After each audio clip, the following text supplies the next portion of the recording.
கமல்ஹாசன் சிம்பு நடிக்கும் புதிய படம் தக் லைஃப். இந்த படத்துக்கான ஆடியோ லான்ச் நேற்று நடந்துச்சு. இதுல கமல்ஹாசன் சார் என்ன பேசியிருக்காரு அப்படின்னா, 2011 அப்போ அவங்க ப்ரொடக்ஷன்ல கடல்னு ஒரு படம் வந்துச்சு. அதுதான் அவங்களுக்கு ஃபர்ஸ்ட் படம். அப்போ உடனே என்னோட போட்டோவையும் என்னோட சீடியையும் எடுத்துட்டு கொண்டு போய் நான் அவங்களோட ஆபீஸ்ல கொண்டு போய் கொடுத்தேன். தலைமை விளம்பரதாரர் வந்து அனைத்து வேலைகளும் இறுதியாகி விட்டது அப்படின்னு கூறினாரு. நான் முதல்வராக அரசியலுக்கு வரல, நாங்கள் சாதாரண மக்கள் என்பதால் தமிழ்நாட்டில் ஏதாச்சும் ஒரு நாங்கள் செஞ்சு வந்துட்டு இருக்கோம். என்னுடைய பணியாற்றிய சகோதரர்கள் சிறப்பாக இப்ப செயல்படுறாங்க என்பதில் நான் மிகவும் பெருமை கொள்றேன். உங்களது சகோதரர்களையும் அதே போல் செய்ய வழிபடுத்த வேண்டும். இந்த படத்துடைய சேட்டலைட் ரைட்ஸ் விஜய் டிவி, இந்த படத்துல டிஜிட்டல் ரைட்ஸ் நெட்ஃபிளிக்ஸ் அப்படின்னு பேசியிருக்காங்க. அடுத்ததா த்ரிஷா இவங்க என்ன பேசியிருக்காங்க அப்படின்னா, படத்தில் அனைத்து பாடல்களையும் வெளியிடுறதுக்கு முன்பே அந்த எல்லா சாங்கையும் முன்னாடி கேட்கறதுக்கு எனக்கு சான்ஸ் கிடைச்சது. அது எல்லா சாங்கும் நான் கேட்டேன். உண்மையிலே நான் பெருமைப்படுறேன். இந்த படத்துல எனக்கு 3 சாங் இருக்குது.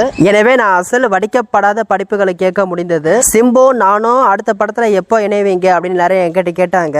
அதுக்கு நான் சொன்னேன், ட்ரெய்லர்ல பார்த்த பிறகு அனைத்து சந்தேகங்களும் உங்களுக்கு இருக்குது. ஆனா நீங்க படத்தோட 2 நிமிஷம் மட்டும் தான் பாத்திருக்கீங்க. இந்த படத்துல என்னோட கேரக்டர் குந்தவைக்கு ஆப்போசிட்டா இருக்கும். அன்பறிவு மாஸ்டர்ஸ் இவங்க பேசியிருக்காங்க. நாங்க கமல்ஹாசன் 237 படுத்தி கமல்ஹாசன் சார் நாங்க டிஸ்கஸ் பண்ணோம். அதுக்கு கமல்ஹாசன் சார் சொன்னார், தம்பி நீ வாப்பா நான் பாத்துக்கிறேன், ஃபுல் ரெஸ்பான்சிபிலிட்டியும் அவர் பாத்துக்கிறேன் அப்படின்னு சொல்லியிருக்காரு. கமல்ஹாசன் சாரோட டைஹார்ட் ஃபேன் அப்படின்னு சிவராஜ்குமார் சார் பேசியிருக்காரு. நான் சிம்பு நடிச்ச 10 தல படத்தை பார்த்திருக்கேன். அந்த படம் சூப்பரா இருக்குது. அவருக்கு என்ன மாதிரியான ஆட்டிடியூட், இதனாலதான் அவர் லிட்டில் சூப்பர் ஸ்டார் கூப்பிடுறாங்க அப்படின்னு சிவராஜ்குமார் சார் பேசியிருக்காரு. பால் டப்பா இவருக்கு தகவல் ஆடியன்ஸ்ல பேசியிருக்காரு. மணி சார் எனக்கு ஒரு சான்ஸ் கொடுத்தாரு. இந்த மாதிரி சீனு, இந்த சீனுக்கு ஏத்த மாதிரி நீ ஒரு சாங் எழுதணும் அப்படின்னு சொன்னாரு. அந்த சீனுக்கு ஏத்த மாதிரி நான் சாங் எழுதினேன். அந்த சாங் தான் ஓ ராயா. இந்த சாங் சிம்புக்காக எழுதிருக்காரு. நமக்கு அப்படி இருந்திருக்கு. இதுல இருந்து என்ன தெரியுதுன்னா, சிலம்பரசன் வர சீன் ஏதாச்சும் ஒரு சீனு இந்த சாங் வரும். நமக்கு அப்படி இருந்திருக்கு. ஜிங்கிச்ச சாங் எழுத சொன்னதே முதல்ல டைரக்டர் தான். ஏஆர் ரஹ்மான் இந்த பாடலுக்கான முதல் வரியை என்கிட்ட சொன்னாரு. அதுக்கப்புறம் தான் ஜிங்கிச்சா சாங் உருவாச்சு. நான் என் வாழ்க்கையை தொடங்கும் போது முன்னாடி நான் நடன உதவியாளர் தான். ஆனா திடீர்னு பாலச்சந்திர சார் என்ன ஒரு நடிகரா மாத்தினாரு அப்படின்னு கமல்ஹாசன் சார் பேசியிருக்காரு. ஜோஜி ஜார்ஜ் இவர் பேசியிருக்காரு, கமல்ஹாசன் சாருக்கு தெனாலி போன்ற ஒரு படத்தை கொடுக்க நான் விரும்புறேன். ஏன்னா தெனாலி படம் அப்படி இருக்கும், அவருடைய ஆக்டிங் அற்புதமா இருக்கும் அப்படின்னு ஜோஜி ஜார்ஜ் பேசியிருக்காரு. இந்த படத்துல நாசர், அசோக் செல்வன், சிம்பு இவங்க 3 பேர் இருக்கிற மாதிரி சீன் இருக்குது.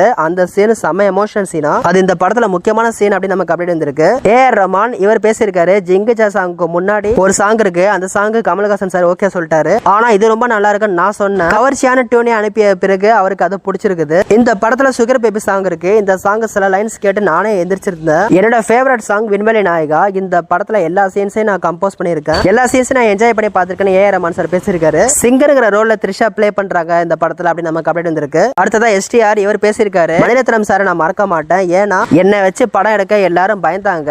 அந்த சமயத்துல பயப்படாம இந்த பையனை நம்பலாம் அப்படின்னு சொல்லிட்டு என் மேல அவ்வளவு நம்பிக்கை வச்சாங்க மணி சார். அவரை நான் மறக்க மாட்டேன். பீஃப் சாங் ரிலீஸ் ஆன பிறகு அது ஒரு கடினமான சிச்சுவேஷன். அந்த நேரத்துல ஏஆர் ரஹ்மான் சார் நம்ம ஏதாச்சும் ஒண்ணு செய்ய வேணும் அப்படின்னு சொன்னாரு. அந்த சமயத்துல அவர் ட்ரிப் இருந்துச்சு. அவர் அந்த ட்ரிப்பே கேன்சல் பண்ணி எனக்கு ஒரு டீசர் கொடுத்தாங்க. அந்த டீசர் தான் தள்ளி போகாத சாங் டீசர். கமல் சார் இடத்த நான் நிரப்ப போறேன் அப்படின்னு சொல்லிட்டு சோசியல் மீடியால நிறைய போஸ்ட் வந்துச்சு. அதை நான் பார்த்தேன். அந்த இடத்துக்கு வர அவர் ரொம்ப கடினமா உழைச்சாரு. அதுதான் நம்ம உலகநாயகன் கமல் சார். உங்களை நாங்க ஒரு ஏனியா தான் பாக்குறோம் அப்படின்னு சிம்பு சார் பேசியிருக்காரு. யார் யாரெல்லாம் இந்த படத்துக்கு வெயிட் பண்றீங்க, யாரெல்லாம் யாரோட ஆக்டிங் வெயிட் பண்றீங்க, இதை பத்தி உங்களோட ஒப்பீனியன் கமெண்ட்ல சொல்லுங்க.